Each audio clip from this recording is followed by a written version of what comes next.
The year is 2012. Less than 2 years prior, the first Epic Mickey game was released to critical acclaim, and a sequel is being developed. The Junction Point team is even starting more projects that would never end up seeing the light of day, like Epic Donald and Epic Disney Racers. However, there are some big disagreements between Disney and Junction Point. In Junction Point's offices in Austin, Texas, a meeting between Disney higher-ups and Junction Point is being held. This meeting includes Warren Spector, the director of Epic Mickey, Chase Jones, the lead designer for the game, and John Pleasance, as well as a few others. Unfortunately, a conflict arises between Warren and Pleasance that might have been what doomed the Epic Mickey franchise. Let's introduce John Pleasance to understand his perspective first. On July 27, 2010, a massive social game company called Playdom was bought by Disney for $763 million. So basically, this was a big investment for Disney's video game side. And who else would the CEO of Playdom be other than John Pleasance? Now, Pleasance is a businessman. He has a history of working with huge companies like PepsiCo and Ticketmaster, and his interest is to find the best business model for Disney's video game department. Despite Pleasance's success with Disney Infinity and saving Disney Interactive from a hard financial struggle, he believes the most profitable future for Disney's pawn in the gaming industry revolves around free-to-play mobile games.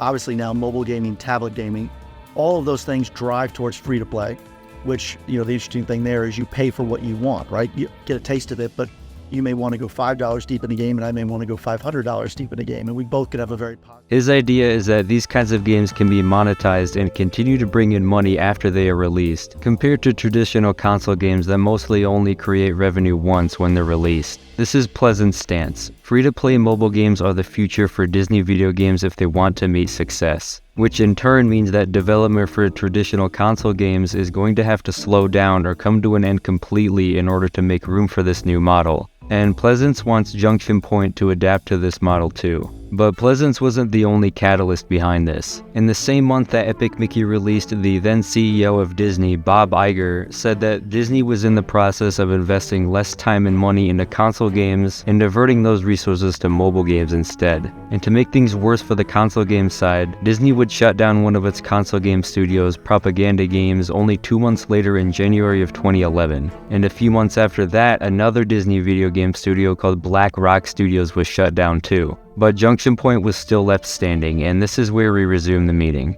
Warren still believes that continuing to develop console games with Junction Point can be profitable. And of course, he wants to save his studio, the projects that they had in development, and the jobs of all the employees there as well. The team was also going through a lot of stress developing Epic Mickey 2 because of a variety of factors. And in order to deliver a quality product, Warren knew that they needed more time to work on the game. As I'm sure you can guess, John Pleasance did not agree with any of what Warren had to say. Throughout the meeting, Warren and Pleasance argued back and forth about the future of Junction Point. There was only enough room for Disney to make console games or mobile games, not both. The two continued to argue, and eventually they began to raise their voices at each other, to the point where they were screaming at each other.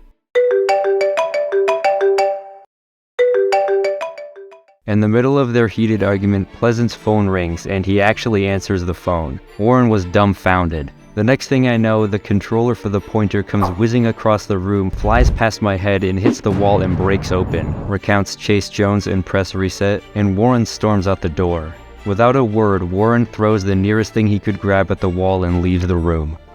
In the months following this incident, Disney had given Warren new instructions for the studio. They had to cut costs, which meant Junction Point had to lay off its employees, and Epic Mickey 2's development became even more stressful. By fall of 2012, the studio was down from over 200 employees to less than 75. The now smaller studio was working long hours to get the game out by November, and Disney refused to give them more time to work on the game. But Warren wasn't ready to give up yet. He continued to offer proposals to Disney, yet not a single one was approved. 62 spreadsheets, and we couldn't get anything approved, is what Warren would recount in Press Reset. The other projects that Junction Point still had in development were ignored by Disney as well. In one last-ditch effort, Warren has another meeting with some executives at Disney. Unfortunately, this meeting doesn't go well for him either. Disney would not hear Warren out, and he finally realized that Disney was getting ready to finish off Junction Point soon.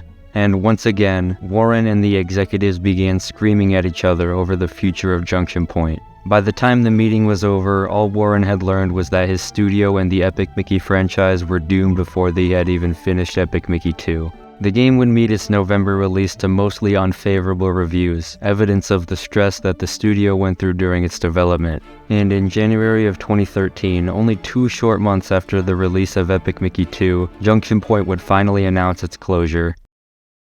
Maybe Pleasance and Disney's ideas for their gaming model was what doomed Junction Point from the start, but Warren throwing things and yelling at the executives was only another nail in the coffin for his studio and franchise, which is exactly what makes Epic Mickey Rebrushed so special. Even though Warren burned bridges with Disney, years later he was invited back to assist in developing the game. Looking forward, I'm sure Warren has learned from his mistake, and I'm excited to see how he and Purple Lamp bring the Epic Mickey franchise to a new generation of gamers.